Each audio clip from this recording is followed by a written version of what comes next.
पर्यावरण। इस निबंध में पर्यावरण का क्या अभिप्राय है यह बताया गया है।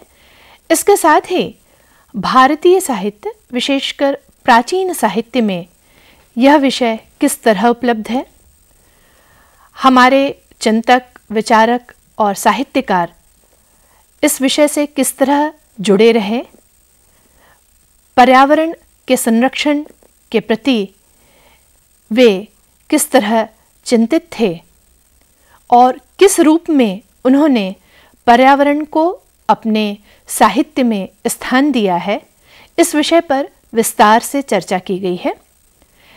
भारतीय साहित्य के अतिरिक्त पाश्चात्य साहित्य में भी पर्यावरण विषय किसी न किसी रूप में दृष्टव्य है। उसका उल्लेख किस रूप में किया गया है, इस पर भी चर्चा की गई है। पर्यावरण प्रदूषण के क्या दुष्परिणाम हैं, हम पर्यावरण को किस तरह हानि पहुंचा रहे हैं और ऐसे कौन से उपाय हैं जिनसे हम पर्यावरण को संरक्षित कर सकते हैं, संवर्धित कर सकते हैं और उसके प्रति संवेदनशील बन सकते हैं, इस विषय पर चर्चा इस निबंध में की गई है। आवरण शब्द में परि उपसर्ग जोड़ने पर शब्द बनता है पर्यावरण। परि अर्थात चारों ओर एवं आवरण का अर्थ है ढकना या घेरना। इस तरह हमारे चारों ओर जो कुछ भी विद्यमान है वही पर्यावरण है। यह शब्द एक व्यापक अर्थ को वहन करता है। केवल प्राकृतिक परिस्थितियां नहीं, अपितु सामाजिक, आर्थिक, राजनीतिक, सांस्कृतिक, धार्मिक परिस्थितियां भी पर्यावरण में शामिल हैं। प्राकृतिक स्तर पर हमारे चारों ओर विद्यमान जल, थल, आकाश, जीव जंतु, वनस्पतियां ही हमारे वातावरण का निर्धारण करती हैं। यही वातावरण पर्यावरण के रूप में समझा जाता है। इस धरती पर जीव के जीवन और विकास में इसी पर्यावरण का विशेष योगदान है। जहाँ पर्यावरण की दशाएं जीवन के अनुकूल होती हैं, वहीं जीवन स्वस्थ होता है। प्रतिकूल परिस्थितियों में जीवन का विकास रुक जाता है। शायद इसीलिए मनुष्य पर्यावरण के प्रति सदा सचेत रहा है। भारतीय साहित्य में यदि पर्यावरण से जुड़ी संचेतना को तलाशा जाए तो हम यह देखते हैं कि उपनिषद, पुराण, आरण्यक आदि प्राचीन साहित्य के साथ संस्कृत कवियों जैसे वाल्मीकि, व्यास, भास, कालिदास, बाणभट्ट कृत साहित्य में भी पर्यावरण किसी न किसी रूप में उपस्थित है। इसी तरह पाली एवं प्राकृत साहित्य में भी पर्यावरण चिंतन मौजूद है। वैदिक काल से ही यह सत्य स्थापित हो चुका था कि स्वस्थ पर्यावरण से यदि मनुष्य जाति सुख को प्राप्त करती है तो अस्वस्थ पर्यावरण रोगों एवं दुखों का कारण है। मनुष्य का प्रकृति के प्रति विवेकपूर्ण व्यवहार स्वस्थ पर्यावरण को और अविवेकपूर्ण व्यवहार पर्यावरण को घातक बनाता है। प्रकृति और पर्यावरण के साथ मनुष्य का संबंध इतना गहरा है कि उसके बगैर मनुष्य का अस्तित्व ही संकट में पड़ सकता है। कितनी व्यापक और विराट कामना है जब यजुर्वेद के इस मंत्र को पढ़कर हम उसका गंभीर अर्थ ग्रहण करते हैं। वो श्लोक है, ओम द्यो शांतिरंतरिक्ष शांति, पृथ्वी शांति, रापः शांति, रोषधयः शांति, वनस्पतयः शांतिर्विश्वे देवाः शांति, ब्रह्म शांति, सर्व शांति, शांतिरेव शांति, सा मा शांतिरेधि। ओम शांति शांति शांति। अर्थात द्युलोक शांतिदाता हूँ, अंतरिक्ष पृथ्वी पर शांति हो, जल शांतिदाता हो, औषधियाँ शांतिदायक हों, वनस्पतियाँ शांतिदाता हों, विद्वज्जन शांति लावें, ज्ञान भी शांति दे, सभी वस्तुएं शांतिदाता हों, शांति भी शांति दे और सर्वदा हमें शांति मिले।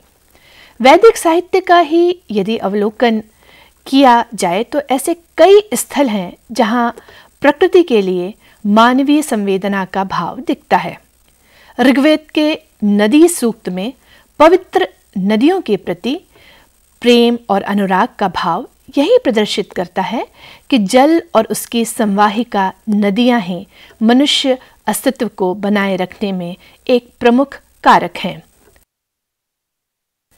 धरती के लिए माता की तरह पूजनीय भाव भी पृथ्वी सूक्त में देखा जा सकता है। अथर्ववेद में प्रकृति को नारी के रूप में प्रतिष्ठित कर अरण्यानी संज्ञा देकर ऋषि द्वारा किया गया प्रश्न गहरे चिंतन का परिणाम माना जा सकता है। उसमें प्रश्न है कि हे अरण्यानी, जब मेरे पुत्र वनों को काटकर लकड़ी अर्थात काष्ठ लाते हैं तब तुम कैसा अनुभव करती हो? ये सारे संदर्भ यह स्पष्ट करते हैं कि प्रकृति के समस्त उपादानों के प्रति मनुष्य संवेदनशील रहा है। उसने यह अनुभव किया था कि प्रकृति के साहचर्य के बगैर मनुष्य मात्र का अस्तित्व संकट में पड़ सकता है। रामायण, महाभारत आदि ग्रंथों में पर्यावरण को सुरक्षित रखने का भाव मिलता है। अश्वत्थ का अर्थ है पीपल। श्रीमद् भागवत गीता में कृष्ण ने कहा है कि वृक्षों में मैं अश्वत्थ हूं। संस्कृत का श्लोक है, मूल ब्रह्मा त्वचा विष्णु शाखायश्च महेश्वरः पत्रे पत्रे च देवानां वृक्षराज नमोस्तुते। अर्थात पीपल की जड़ में ब्रह्म का, छाल में विष्णु का, शाखाओं में शिव का एवं पत्ते पत्ते में देवताओं का वास है। ऐसे वृक्षराज को नमस्कार है। दरअसल हम जिस किसी के प्रति भी पूज्य भाव रखते हैं उसे नुकसान नहीं पहुंचाते। वृक्ष हमारी प्राणवायु के स्रोत हैं। अतः देवत्व भाव देकर हमने और हमारे साहित्य ने, हमारे चिंतन ने वृक्षों के प्रति हमारी जवाबदेही निश्चित की है। ठीक ऐसा ही भाव जल की अजस्र स्रोत नदियों के लिए भी हमारे ऋषियों, हमारे पूर्वजों, हमारे चिंतकों द्वारा अनुभव किया गया। नदियों को मैया कहना, उनकी पूजा करना धार्मिक अंधता का नहीं अपितु कृतज्ञता के भाव का परिचायक है। यदि यह सद्भाव इस भौतिकतावादी युग में हमारे अंदर पूरी तरह जीवित रहता तो शायद नदियों के प्रदूषण की समस्या हमारे सामने नहीं होती। इसी तरह दूसरी संस्कृतियां एवं सभ्यताएं भले ही पर्वतों और पहाड़ों को पत्थरों का पिंड मात्र समझें, भारतीय संस्कृति ने उन्हें देवतुल्य समझा है। कुमार संभव में कालिदास ने लिखा है कि पृथ्वी का मानदंड हिमालय न केवल देवतात्मा है अपितु शिव अर्थात कल्याण का आश्रय भी है। वह अन्नपूर्णा गौरी का पिता है। इसी तरह सागर समृद्धि की देवी लक्ष्मी का जनक है। हम सभी जानते हैं कि व्यापार का मुख्य स्रोत सागर अर्थात जलमार्ग ही था। व्यापार से लक्ष्मी अर्थात संपत्ति की प्राप्ति होती रही है। तात्पर्य यह कि हमारे जीवन में प्रकृति के समस्त उपादानों की अहम भूमिका रही है। इस भाव को पुष्ट करने ही हमारे पूर्वजों ने इस सब उपादानों को देवत्व भाव से जोड़कर उनकी सुरक्षा की संचेतना से हमें बांधे रखने का प्रयत्न किया। हमारी धार्मिक व्यवस्था में तुच्छ समझी जाने वाली चींटी से लेकर विशालकाय हाथी किसी न किसी प्रतीक से जुड़कर अपने महत्व को सिद्ध करते हैं। यह सब जीव जगत की सुरक्षा के विचार से किया गया आयोजन है। अनास्था और नास्तिकता के भाव पनपने के कारण समय के साथ इन सब विचारों के पीछे के व्यापक संदर्भों से हम अपरिचित होते चले गए। पर्यावरण की सुरक्षा, उसके प्रति हमारी जिम्मेदारी से हम दूर होते चले गए। इनका परिणाम हमारे सामने है। प्रकृति और पर्यावरण हमसे रुष्ट हैं, जबकि हमारे चिंतन में सदा इनकी सुरक्षा और संरक्षण की बात की जाती रही है। हिंदी साहित्य में कबीर ने भी लिखा है, पाति ब्रह्म पुहपे विष्णु फूल फल महादेवा, तीनों देवो एक मूर्ति करे किसकी सेवा। अर्थात पत्ती में ब्रह्म, पुष्प में विष्णु और फूल फल में शिव का वास है। ब्रह्मा विष्णु महेश, ये तीनों त्रिगुणात्मक शक्ति जब एक ही जगह हैं तो तुम इन्हें तोड़कर किसी अन्य देव की पूजा या सेवा क्यों करते हो। मलूक दास ने भी लिखा, हरि डार मत तोड़िए लागे छूटा बाण, दास मलूका यूं कहें अपना सा जीव जान। इसी तरह आधुनिक कवि अज्ञेय की रचनाओं, उनकी प्रसिद्ध कविता असाध्य वीणा और साम्राज्ञी का नैवेद्य दान में भी पर्यावरण संरक्षण से जुड़ी संवेदना का अनुभव हम बहुत अच्छी तरह से कर सकते हैं। भारतीय साहित्य की तरह पाश्चात्य साहित्य में भी पर्यावरण विषय अभिव्यक्त हुआ है। जॉन कीट्स, शैली, पर्शी, वर्ड्सवर्थ की कविताओं में प्रकृति के समस्त उपादान चित्रित हुए हैं। शेक्सपियर, मिल्टन आदि के रचना संसार में भी पर्यावरण की चेतना मुखरित है।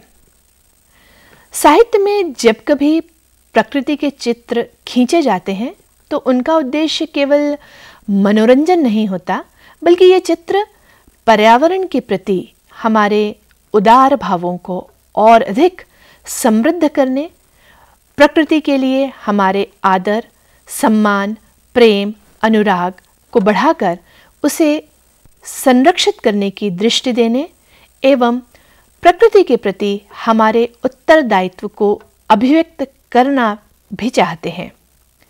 यह बात सर्वथा भिन्न है कि विज्ञान वाणिज्य प्रदत्त भौतिकता की चकाचौंध में हम इतना खो गए कि इन विचारों की तह तक अब नहीं पहुंच पा रहे हैं, जिसका दुष्परिणाम है पर्यावरण प्रदूषण। धुआं उगलती चिमनियां, कुआं निगलते खेत, शहर गांव दोनों हुए भूखे नंगे प्रेत। पेड़ कटे, जंगल जले, गांव हुए बर्बाद, शहरों बीच सीमेंट के जंगल हैं आबाद। कविता की ये पंक्तियां आज के हमारे सबसे बड़े सच से हमारा सामना करवा रही हैं। प्रदूषण ने सब कुछ निगल लिया है। अत्यधिक भोगवादी लालसा, धन संग्रह की चाहत, भौतिकता के प्रति हमारे विशेष आग्रह हमारी आज की सोच, आज के विचारों के अहम हिस्से हैं। हमारा जीवन कृत्रिम, बनावटी और असहज हो चला है। प्रकृति हरे भरे जंगलों की जगह अब कंक्रीट के जंगल, उद्योगों, कल कारखानों की धुआं उगलती, प्रदूषण फैलाती चिमनियां, अशुद्ध वायु, प्रदूषित जल ही जैसे हमारे जीवन और हमारे विकास को सूचित कर रहे हैं। दरअसल यह विकास नहीं, विनाश है। ग्लोबल वार्मिंग अर्थात तापमान में वृद्धि, अल्पवृष्टि, अतिवृष्टि, अनावृष्टि आदि पर्यावरण के असंतुलन को सूचित कर लगातार हमें चेतावनी दे रहे हैं। हम सब जानते हैं कि ओजोन परत को लगातार हानि पहुंच रही है। ओजोन परत जो कि सूर्य की घातक पराबैंगनी किरणों को हम तक पहुंचने से रोकती है। ओजोन परत को पहुंच रही हानि के जिम्मेदार हम ही हैं। वृक्षों की अंधाधुंध कटाई हो रही है और उससे तापमान बढ़ रहा है। वहीं क्लोरोफ्लोरो गैस के बढ़ते उपयोग ने भी ओजोन परत को क्षतिग्रस्त किया है। उद्योगों में प्रयुक्त हो रहे रसायन, विमान और रॉकेटों का धुआं भी इसके लिए जिम्मेदार हैं।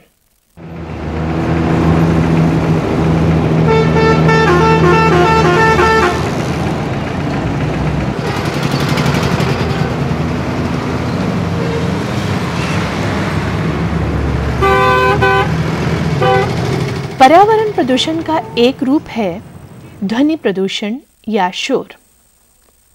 बढ़ता शोर भी हमारे आज के युग की देन है। हमारे कान भी निर्धारित सीमा से अधिक ध्वनि को सुनने में असमर्थ हैं। ध्वनि की तीव्रता डेसिबल में नापी जाती है। 0 डेसिबल वह ध्वनि है जिसे कानों द्वारा सुना नहीं जा सकता। 25 डेसिबल तक की ध्वनि खामोशी, 26 से 56 डेसिबल की ध्वनि शांत, 66 से 75 डेसिबल की ध्वनि साधारण शोर तथा 75 डेसिबल से अधिक की ध्वनि शोर में शामिल होती है। सड़क एवं रेल मार्ग पर शक्ति चालक वाहनों की भीड़ ध्वनि प्रदूषण का प्रमुख स्रोत है। उद्योगों में स्वचालित मशीनों की तेज आवाज, एयर सायरन भी ध्वनि प्रदूषण के स्रोत हैं। हमारी परंपराओं में धार्मिक सामाजिक कार्यक्रमों में लाउड स्पीकरों की ध्वनि, पटाखे आदि भी इस प्रदूषण के प्रमुख कारण हैं। सुपरसोनिक विमान, रॉकेट, स्वचालित तोपें आदि भी शोर को जन्म देते हैं। शब्द को हमारे चिंतन में ब्रह्म का स्थान दिया गया है, पर जब यही ध्वनि, यही शब्द हमारे नियंत्रण के बाहर हो जाता है तो हम ही कष्ट को प्राप्त करते हैं। चिड़चिड़ाहट, मानसिक अशांति, अनिद्रा, हृदय रोग, उच्च रक्तचाप जैसी बीमारियां इसी शोर का परिणाम मानी जा सकती हैं। गहरा चिंतन हमें यह दृष्टि प्रदान करता है कि समस्त प्रदूषण का कारण हमारे चिंतन के प्रदूषित होने के कारण ही है। मन यदि प्रदूषित न हो तो शायद प्रदूषण भी न हो। मन को सर्वाधिक प्रदूषित किया है लोभ ने, लालच ने। पवित्र मन से सत्कर्म और श्रम द्वारा ही हम प्रदूषण मुक्त हो सकते हैं। यह सत्य है कि मनुष्य की दृष्टि यदि सौंदर्य भाव को ग्रहण करने लगेगी तो प्रकृति और उसके उपादान, वनस्पतियां, जीव जंतु आदि के प्रति उसकी सुप्त संवेदना पुनः जागृत हो जाएगी एवं प्रकृति से मानव का संबंध पुनः प्रेम कारक बन सकेगा। हमें अपनी सोच, अपनी परंपराओं और उसके मर्म को समझने की आवश्यकता है। वृक्षों के मूल में जल अर्पण करने के पश्चात ही जल ग्रहण करने जैसी आस्था के सकारात्मक पहलू को यदि हम समझें तो यह परंपरा ढोंग या पाखंड के स्थान पर हमें पर्यावरण संरक्षण से जुड़ा एक महत्वपूर्ण नियम महसूस होगा।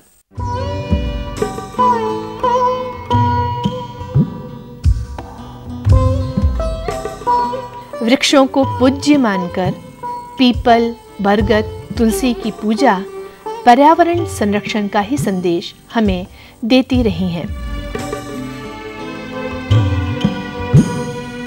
कालिदास के अभिज्ञान शाकुंतल में भी ऐसा ही प्रसंग है, जिसमें कवि ने शकुंतला के लिए लिखा है कि वह वृक्षों को जल पिलाए बिना स्वयं जल पीने की इच्छा नहीं करती। आभूषण प्रिय होने पर भी श्रृंगार के लिए फूल पत्ती नहीं तोड़ती। कितने विराट भाव का संदेश देती हैं ये पंक्तियां। कौटिल्य के अर्थशास्त्र में उल्लेख है कि सार्वजनिक मार्ग पर कूड़ा कचरा, धूल मिट्टी डालने पर 1/8 स्वर्ण मुद्रा का दंड और कीचड़ फैलाने पर 1/4 स्वर्ण मुद्रा का दंड एवं दोनों अपराध करने पर यह दंड 2 गुना कर दिया जाए। मंदिर, कुएं, तालाब के निकट, पवित्र और सरकारी संस्थानों के पास विष्ठा फेंकने पर इस अपराध के लिए 1 स्वर्ण मुद्रा दंड के स्वरूप वसूल की जाए। उस काल में यदि इस तरह के दंड का प्रावधान था, पर्यावरण के प्रति इस तरह की संचेतना थी, प्रदूषण मुक्त वातावरण की समझ थी, तो आज भी हम पर्यावरण प्रदूषण रोकने, पर्यावरण संरक्षण को प्रोत्साहित करने की दिशा में उचित कार्य कर सकते हैं। विकास का सही लक्ष्य हम प्रदूषण मुक्त पर्यावरण के रास्ते पर चलकर ही प्राप्त कर सकते हैं और इस दिशा में पुनः संवेदनशील बनकर अपने साहित्य को देखने और उस समझ को पुनः विकसित करने की आवश्यकता है।